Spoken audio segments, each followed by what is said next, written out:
তোমাদের একটা মজার গল্প পাঠ করে শোনাচ্ছি।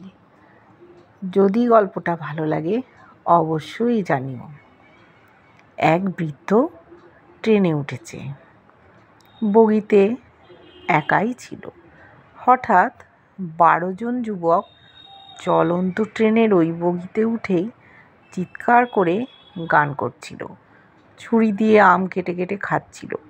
হঠাৎ একটি যুবক বলে উঠল, চল আমরা ট্রেনের চেনটা টেনে ট্রেনটাকে থামিয়ে দিই। দ্বিতীয় যুবক, না দোস্ত, লেখা আছে 500 টাকা জরিমানা, অন্যথায় 6 মাস জেল। প্রথম যুবক, আমরা 100 টাকা করে চাঁদা তুলি, 1200 টাকা হবে, বাকি 700 টাকা দিয়ে লাঞ্চ করব, চলো আমরা মজা করি বলেই 1200 টাকা তুলে প্রথম যুবকের পকেটে রাখল। তৃতীয় যুবক, দোস্ত, আমরা চেন টেনে ওই বুড়োটাকে দেখিয়ে দিলে 500 টাকাও বাঁচলো, আবার মজাও করা হলো। আমরা 12 জনে সাক্ষী দিলে টিটি মেনে যাবে। বৃদ্ধ কাঁদতে কাঁদতে হাত জোড় করে বলল, বাবা, তোমরা আমার ছেলের বয়সী, কেন আমাকে বিপদের মধ্যে ফেলবে? যুবকগুলো বৃদ্ধের অনুরোধ অবজ্ঞা করে চেনটায় টান দিল। টিটি চলে এসে জিজ্ঞাসা করলো, কে চেন টেনেছে? যুবকগুলো বৃদ্ধকে দেখিয়ে বলল, উনিই চেন টেনেছেন।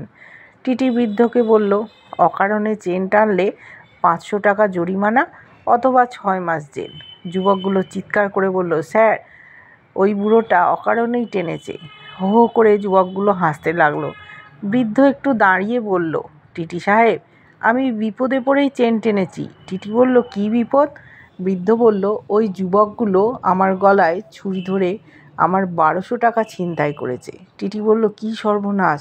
বৃদ্ধ বলল, প্রথম যুবকটিকে দেখিয়ে দিয়ে, দেখুন ওই যুবকটির পকেটে টাকা আর ওই ব্যাগে ছুরি। টিটি পুলিশ কল করে 12 জন যুবককে গ্রেপ্তার করে নিয়ে যাচ্ছিল।